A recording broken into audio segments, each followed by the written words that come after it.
So now we've created our business and we've raised risks and controls, and we have a really good articulation of our risk profile recorded within StartRisk.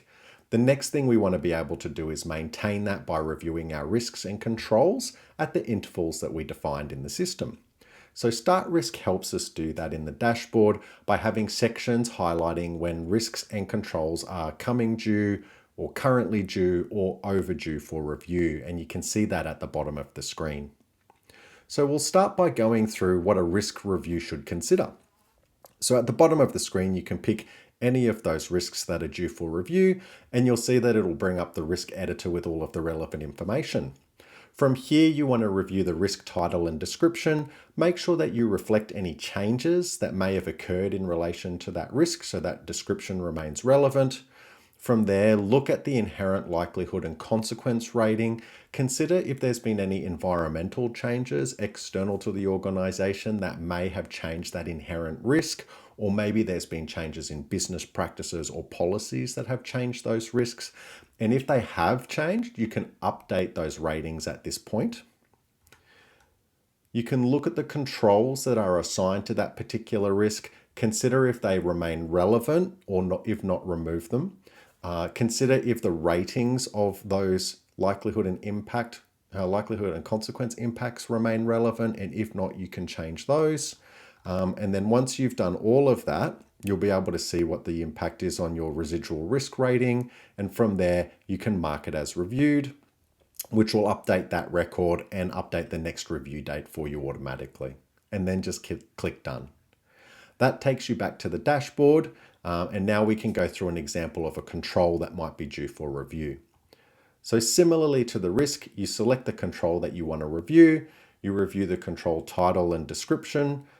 Consider whether the status of implementation has changed at all. So if you were doing a process review and you might be re-engineering some of those things, they might be temporarily planned and unimplemented. So you could reflect that in there. Consider the risks that that control is assigned to and whether they still remain relevant. Are there any additional risks that that control might support? You can consider that as well. And similarly, you can mark that as reviewed. And once you've done that, it'll update it in the system for you. So another thing that it's good to review from time to time is the risk class consequence criteria to make sure that those things are still relevant and still working for your organization. An indication that they might need change is if you're finding too many risks are coming through and being highlighted as critical risks, or if you feel like you're not seeing things come through that you think really do deserve more attention. So if you felt that was the case, you can navigate to any of your risk classes, and up the top, if you click on this gear icon, it's going to bring up your risk class name and description. You can review that from time to time and make sure it remains relevant. And here within the risk consequence definitions, you can consider if they remain fit for purpose and make changes to those if you need to. You can also review your risk appetite and make sure that still fits in with your organizational strategy and priorities. Any changes you make there will be automatically saved, and you can click done to return to the dashboard.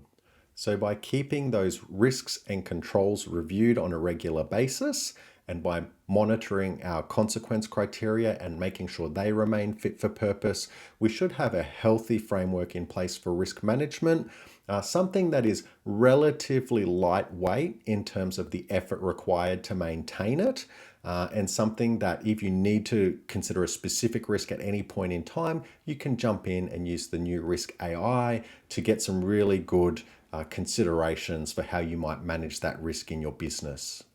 Having done all of that, you're in a great position to have effective risk management in your organization using StartRisk.